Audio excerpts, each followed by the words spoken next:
Assalamualaikum warahmatullahi wabarakatuh.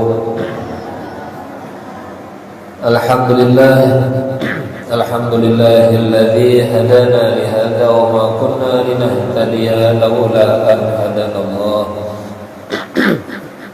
Asyhadu an la ilaha illallah wahdahu la syarika lah wa asyhadu anna sayyidana wa nabiyyana Muhammadan abduhu wa rasuluhu la nabiyya ba'dahu.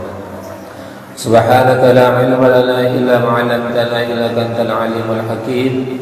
Rabbi shrah li sadri yassir li amri wahlul 'uqdatam min lisani yafqahu qawli, amma ba'du.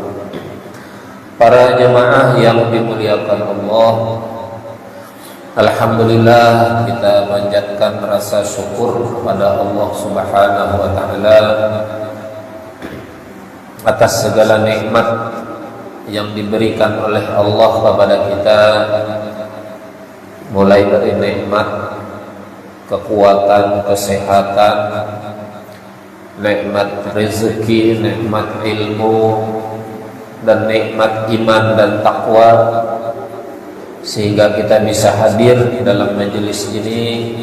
Mudah-mudahan perkumpulan kita, majelis kita diberkahi dan dirahmati oleh Allah, serta kita diberikan ilmu yang berguna, yang bermanfaat, ilmu yang dapat menyelamatkan kita di dunia dan di akhirat nanti. Amin ya rabbal alamin. Salawat serta salam tidak lupa kita sampaikan ke junjungan Nabi kita Muhammad sallallahu alaihi wasallam, pada para keluarganya, para sahabatnya, para pengikutnya, dan kita semua hingga akhir zaman. Para jemaah yang dimuliakan Allah,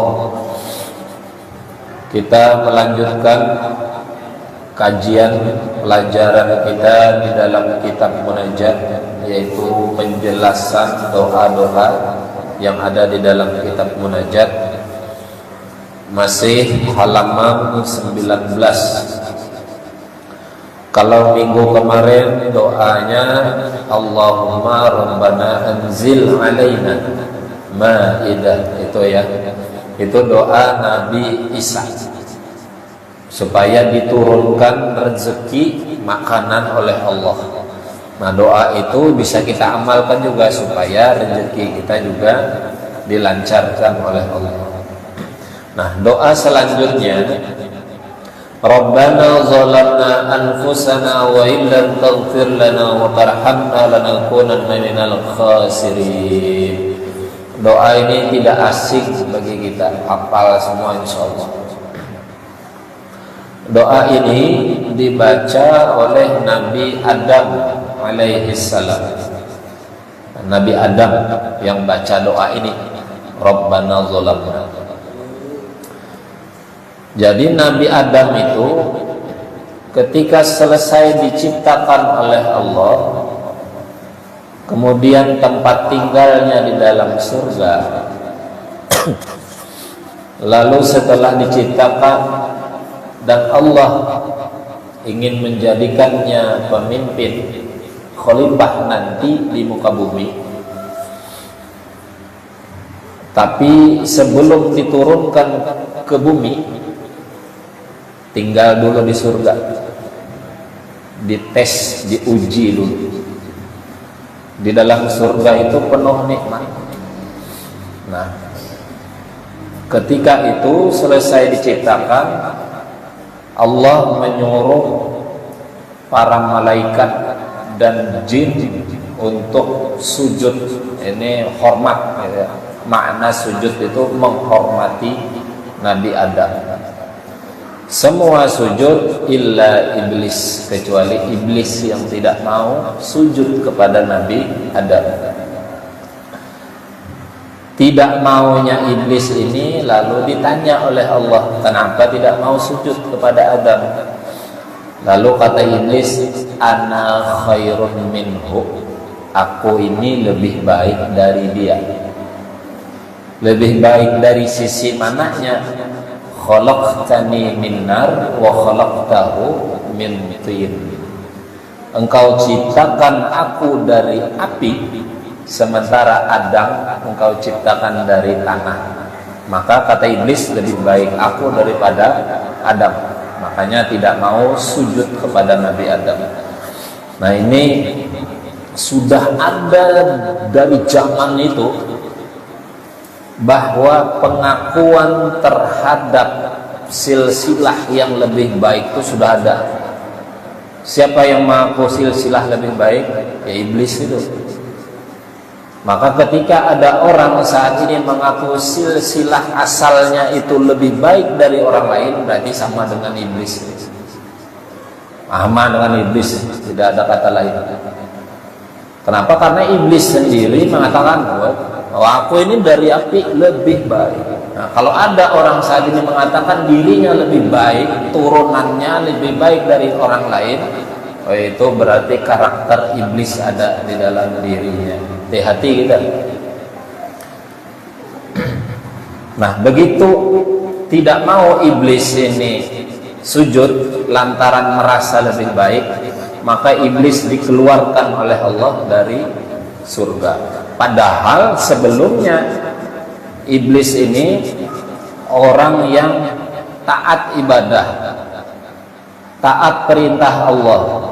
Apa aja diperintah oleh Allah dikerjakannya. Menurut riwayat namanya si iblis ini Haris.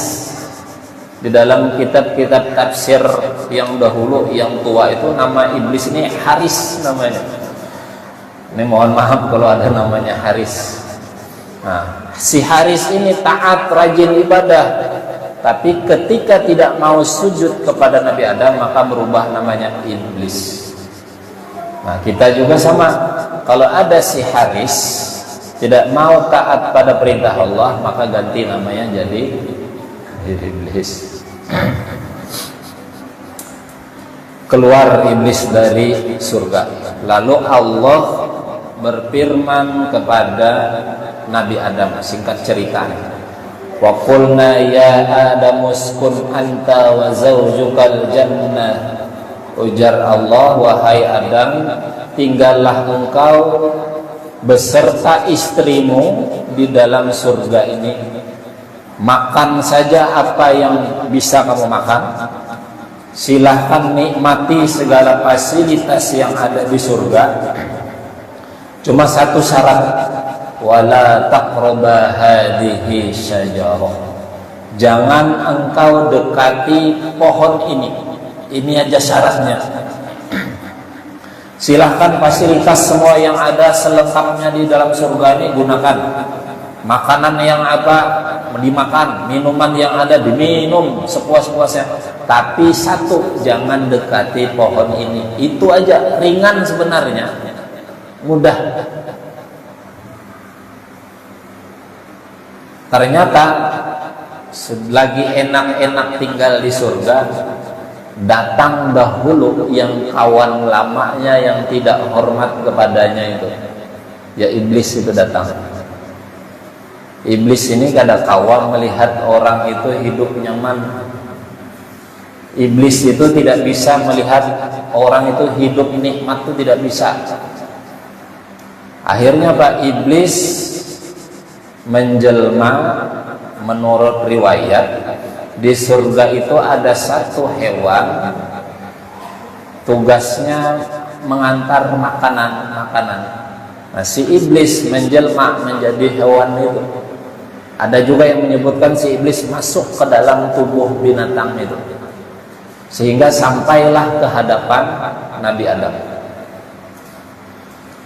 Lalu ujar iblis mengatakan kepada Nabi Adam, wahai Adam, aku dengar engkau dilarang oleh Allah untuk mendekati satu pohon ini. Iya, kata Nabi Adam, Allah berpesan kepadaku, silahkan makan apa saja yang ada di sini, minum apa saja, gunakan fasilitas yang ini yang ada ini, tapi Allah melarang aku mendekati pohon ini. Kata Nabi Adam. Kata iblis, tahukah engkau wahai Adam, sebenarnya Allah melarang kamu mendekati pohon ini supaya kamu tidak kekal di dalam surga. Itu ini berita hoak nih, makanya hati-hati itu berita hoak. Iblis nih bawa berita hoak. Bila ada berita itu hoak tuh iblis. Lalu dipikir-pikir oleh Nabi Adam, oh mungkin bisa jadi benar kata iblis. Dan menurut riwayat konon katanya Nabi Adam ini juga dibujuk oleh istrinya Siti Hawa. Jaka bahasa kita, bang, kapan lagi kita kekal di dalam surga? Ayo dimakan buahnya. Nah, ngarannya bebinian tuh mulai zaman Siti Hawa kayak itu. Supaya kita hidup nikmat terus di sini. Nanti kita keluar dari sini, makanlah. Adam ini ngarannya namanya istri yang menyuruh. Oh, kita ini kan gitu biasa. Laki-laki disuruh bini. Takutan kada diberi jatah kau bini. Akhirnya ya sudah nurut.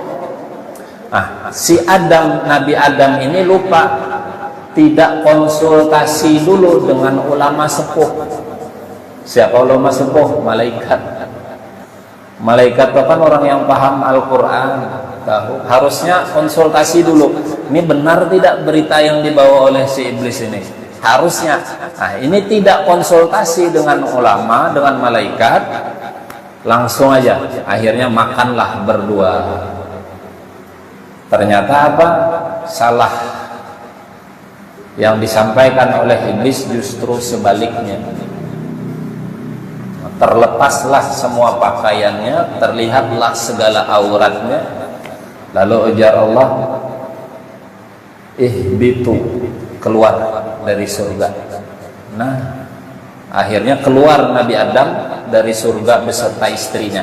Menurut riwayat, Nabi Adam jatuhnya di India, Siti Hawa di Jeddah. India tuh benua Hindia. Indonesia ini termasuk benua Hindia. Bisa jadi ke sini nih, bisa jadi lah. Hindia Timur kira ini ya, Hindia Timur Indonesia. Siang malam menangis di mana bini Siti Hawa itu juga siang malam menangis di mana lakiku si Adam. Akhirnya apa? Nabi Adam memohon kepada Allah, minta ampun. Nah, minta ampun atas kesalahannya. Tapi kalimat yang digunakan untuk minta ampun berasal dari Allah juga kalimatnya. Fatalaqqa Adamu min rabbih kalimatin fataba alaihi. Maka Nabi Adam talaqqa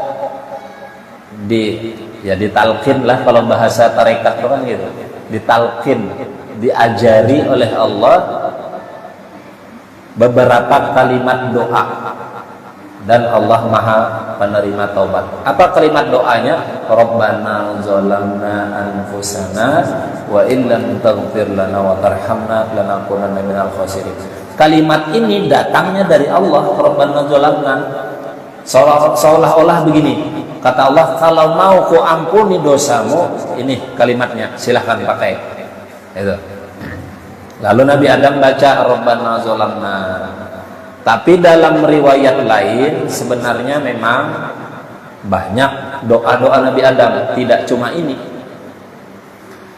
Dalam hadis riwayat Imam Al-Hakim, lain. Nah, ini sanadnya insyaallah sahih katanya. Nabi Adam itu ketika melakukan kesalahan lalu minta ampun kepada Allah, Nabi Adam berdoa, Ya Rabbi as'aluka bihaqqi Muhammadin lima ghafartali.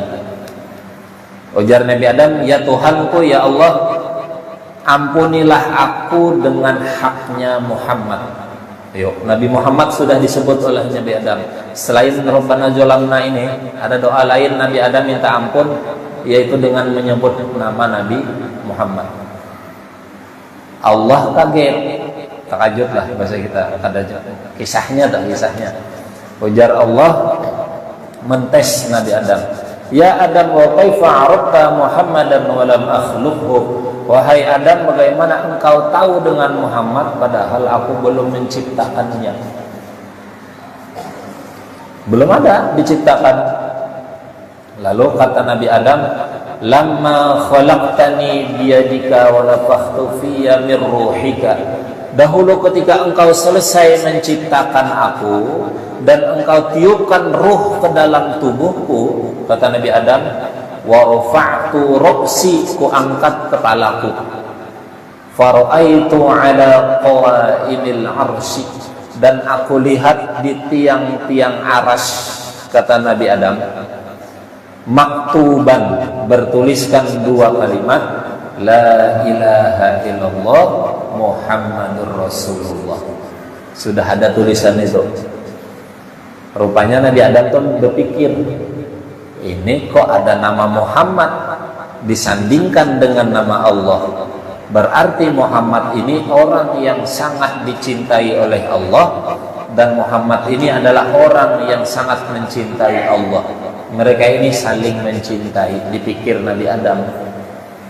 Berarti kata Nabi Adam, kalau aku sebut nama kekasih Allah ini, pasti diampuni dosaku. Nah, gitu. Lalu kata Allah, sodaqta ya Adam, engkau benar wahai Adam. Bujur. Ud'uni bihaqqihi, berdoalah engkau kepadaku dengan menyebut nama Nabi Muhammad. Faqad ghafartu laka, maka sungguh akan aku ampuni dosa-dosa. Walaula Muhammadun ma khalaqtuka, jikalau bukan karena Muhammad, aku pun tidak menciptakan engkau wahai Adam. Itu hadis riwayat Imam Al-Hakim. Berarti Nabi Adam juga bertawassul. Bertawassul itu menjadikan sesuatu sebagai perantara tercapainya hajat kita. Itu tawassul. Contoh, nih contoh. Kita berdoa, ya Allah, berkat Nabi Muhammad, berilah aku pemahaman terhadap ilmu agama. Itu doa tawassul. Ada nama Nabi Muhammadnya di situ. Berkat Nabi Muhammad, berilah aku pemahaman terhadap ilmu agama. Itu tawassul. Nabi Muhammadnya menjadi wasilah tercapainya hajat kita tadi. Nah, Nabi Adam berdoa supaya dosanya diampuni oleh Allah. Nabi sertakannya nama Nabi Muhammad sebagai wasilah, perantara supaya Allah mengampuni dosanya. Tawassul. Jadi makanya kita sampai saat ini, bahkan mayoritas ulama kita Ahlus Sunnah wal Jamaah itu biasanya bertawassul, minta ampuni dosa, tawassul lawan Nabi Muhammad. Minta hajat apa, tawassul lawan Nabi Muhammad. Itu biasa sudah. Kenapa? Nabi Adam mulai bahari sudah. Nabi Adam pun melakukan itu. Sekiranya tawassul itu salah, berarti orang pertama kali yang melakukan kesalahan adalah Nabi Adam. Kita tidak menyembah, tidak meyakini si orang ini yang mendatangkan manfaat, tapi berkat dia Allah memberikan manfaat. Itu keyakinannya. Kita tahu kalau sakit yang menyembuhkan Allah, kita tahu. Wa idza maridtu fahuwa yashfi, kan gitu tuh di Al-Qur'an. Apabila aku sakit maka Allah jua yang menyembuhkan. Tahu kita. Tapi kenapa harus minum obat? Obat itulah wasilah, perantara kita disembuhkan oleh Allah. Nah, sama itu juga, yang mengampuni dosa kita hanya Allah. Tapi boleh kita melalui perantara orang yang dicintai oleh Allah supaya dosa kita diampuni oleh Allah. Itu tawassul namanya. Bahkan Nabi itu mengobati orang sakit tuh, diobati oleh Nabi. pakai perantara juga Nabi mengobati orang sakit. Dalam hadis sahih riwayat Imam Muslim, an Aisyah radhiyallahu anha, dari Aisyah radhiyallahu anha,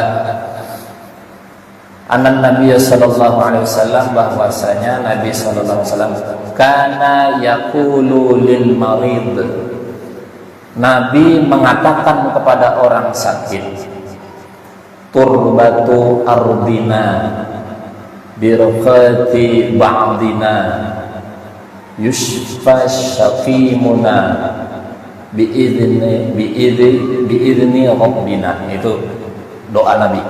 Artinya turbatu ardina, tanah dan bumi kami. Ujar Nabi nih, tanah dan bumi kami. Coba cek tuh hadis riwayat Imam Muslim. Tanah dan bumi kami, birqati ba'dina, dengan sebagian ludah di antara kami, yusfa saqimuna biidzni rabbina, semoga sembuhlah orang yang sakit dengan izin Tuhan kami. Nabi menyembuhkan orang sakit dengan perantara tanah dan ludah. Makanya kita lihat ulama-ulama, orang minta banyak tuh, diludahi sidin lo banyunya, itu doanya tuh, turbatu ardina birqati ba'dina yusfa saqimuna biidni rabbina. Cuk, ludah ya di botol aku suruh minum. Itu Nabi yang membaca. Maka para ulama pun itu juga yang dibaca sama. Orang pian kena karena praktek ya itu juga dibaca, boleh. Dihafal dah, buka aja enak cari Sahih Muslim, cari itu. Turbatu ardina birqati ba'dina yusfa saqimuna biidni rabbina. Cuk, ludahi. Atau boleh ludahi langsung di tempat yang sakitnya. Umpamanya di mana sakitnya, ludahi. Kenapa? Melalui perantara ludah atau tanah, kita tidak meyakini ludah dan tanah itu yang memberi manfaat, tapi Allah menitipkan keberkahan di situ. Di tanah atau ludah itu Allah titip keberkahan, sehingga dengan perantara itu sembuhlah orang itu. Allah yang menitip berkah. Kenapa ludahnya Nabi mengandung berkah, ludah orang soleh mengandung berkah, ludah para ulama, para sahabat mengandung berkah? Karena yang mereka makan yang halal-halal semua. Makanannya halal, minumannya halal, rezekinya yang halal semua. Digunakannya ibadah terus, mulutnya berzikir, baca Al-Quran, menyampaikan yang baik-baik, maka liurnya pun ikut mengandung berkah yang sekiranya digunakan untuk menyembuhkan orang sakit, dengan izin Allah bisa sembuh orang sakit. Biasa aja itu, nggak usah kaget, kita biasa aja itu. Sering melihat orang itu, Pak Kiai, anak ulun sakit minta banyu, disirin, ludah disirin, atau minimal ditiupkan. Cuman ada teorinya juga orang untuk meniup. Jangan awal itu bertambah sakit orang. Halus tiupan tenang. Yang sekira kalau dirasakan ke tangannya dingin hawanya. Jadi bila orang panas dingin jadinya. Bila panas hawa keluar panas, maka orang panas jatah panasnya. Jadi ada teorinya, ada caranya mengobati. Kebetulan banyak bang belajar nih mengobat-obati orang, tapi ulun kada pernah praktek dan tidak pernah buka praktek. Mas kalau sekali-kali waktu terpaksa mau kada mau, tapi ulun kada pernah. Kalau terpaksa aja, kalau terpaksa. Nah ini Rabbana zalamna anfusana wa illam taghfir lana wa tarhamna lanakunanna minal khasirin. Nabi Adam memohon ampun kepada Allah melalui perantara kalimat, melalui wasilah kalimat Rabbana Zalamna, yang kalimat ini datangnya dari Allah juga. Nah, berarti seolah-olah Allah ingin mengatakan kepada kita, kalau ingin dosa kita diampuni, gunakan kalimat yang datang dari Allah. Apa? Al-Quran. Kalau ingin hajat kita dikabulkan oleh Allah, gunakan kalimat yang datang dari Allah. Apa? Ya Al-Quran. Makanya ada ulama kita di antara Kiai Syarif Rahmat mengarang kitab munajat, dikumpulkan doa-doa dan wiridnya yang banyak mengandung manfaat. Di sini semua sudah mencakup semua hajat kita. Berarti kita punya hajat, kalimat yang kita gunakan datang dari Allah. Mudah-mudahan hajat kita segera dikabulkan oleh Allah. Nah, kira-kira itulah yang bisa ulun sampaikan malam hari ini. Mohon maaf kalau ada salah, kurang, salah kata, kira-kira dimaafkan. Mudah-mudahan kita bertemu lagi minggu depan. Mudah-mudahan istiqomah menuntut ilmu, istiqomah beribadah kepada Allah, berkah ilmu yang kita dapatkan, ibadah yang kita kerjakan. Allah wafatkan kita semua dalam keadaan husnul khotimah, dan Allah masukkan kita semua ke dalam surganya bighairi hisab. Amin ya rabbal alamin. Akhiri hasbunallahu ni'mal wakil, wallahul muwaffiq ila aqwamit thoriq. Wassalamualaikum warahmatullahi